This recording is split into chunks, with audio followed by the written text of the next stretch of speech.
mixed together with about 4 or 5, maybe 7 different ingredients actually.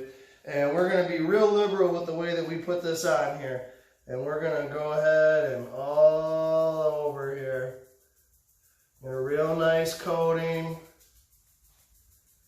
Now some people like to do the olive oil inside. I don't do that, not on the underside. On the underside I prefer just the flavor. It really stocks in and it seeps in real good. You put that olive oil on the underside, kind of just creates a barrier wall, I feel like. Okay? So now we're going to take all this here. Always make sure you have enough. All right. Massage it all in real good. You really want it to stick there. And people say that that olive oil will make it stick. But it does create a little bit of a different taste too. And I really want that rub to be on there and really cook in good. So that's the way we're going to do it.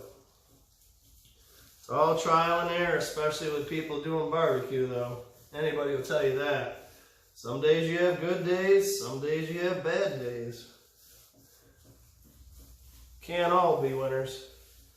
But you can always have a Sam Adams. I'm going to need a beer assistant. I have to try and figure out how Richard Rawlings got his. One big thing that a lot of people forget is to get the side of your ribs. You don't want to just do the under and the top. You are going to eat those sides, so it makes sense to get it over to the side. What I do is I kind of just scoop it into my hand and put it right back on there. It's all a patting game. Get my other one here. Oh.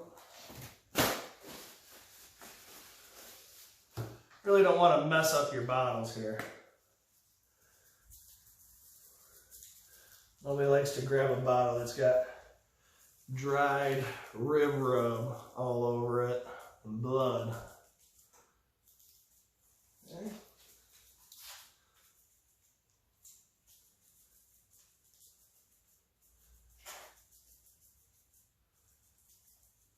Make sure you get the sides real good, because those are going to tighten up, those are going to pull back, and when they do, you got them rubbed right, they're going to pull back and suck that flavor right into the meat, right? Now, here's my trick.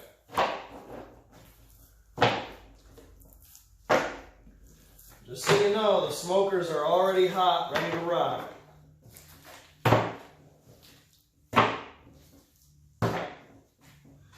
Okay.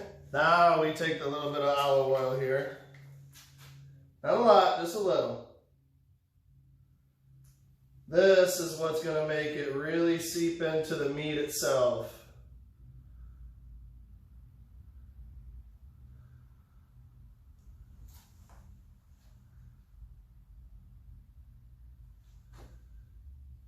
This is how you create those delicious ribs that have so much flavor into them.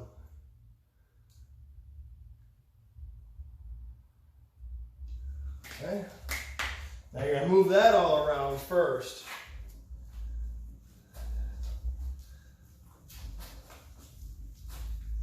Once you move all that around, now you're ready.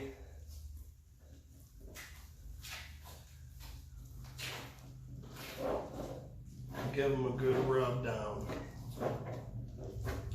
Always make sure you have some extra rub on the side in case you run out. You don't want to have to run out to the store or anything here.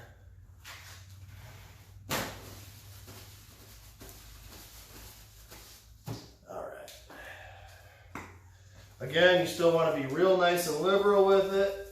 Not to be wasting though. You don't need to put so much on that that's all you taste. You still want to taste the meat.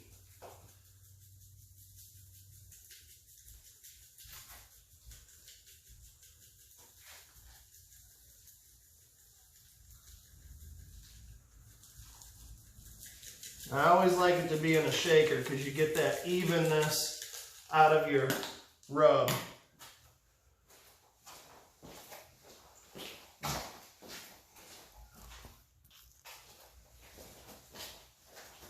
Remember what I said about having that backup?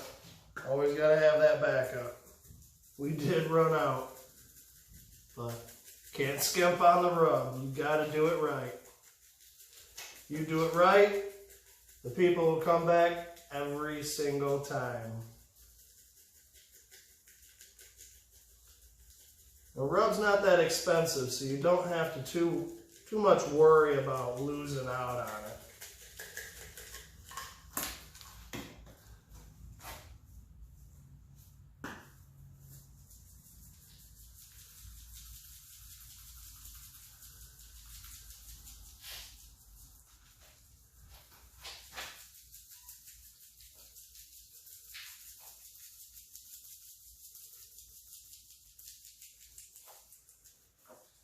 All right, now they've been rubbed. You can see from the start here. And you see the finish. They're gonna want to sit in for a sec. You want to give them a good pat. Add it into that moisture that you got in there. We're gonna be putting these in at 225 degrees, and we're gonna be letting them sit in there for about 2.5 hours before we do the next step. So do me a favor, if you like what you see so far, go ahead and hit that subscribe button, and I'll see you in a little bit. Stay twisted.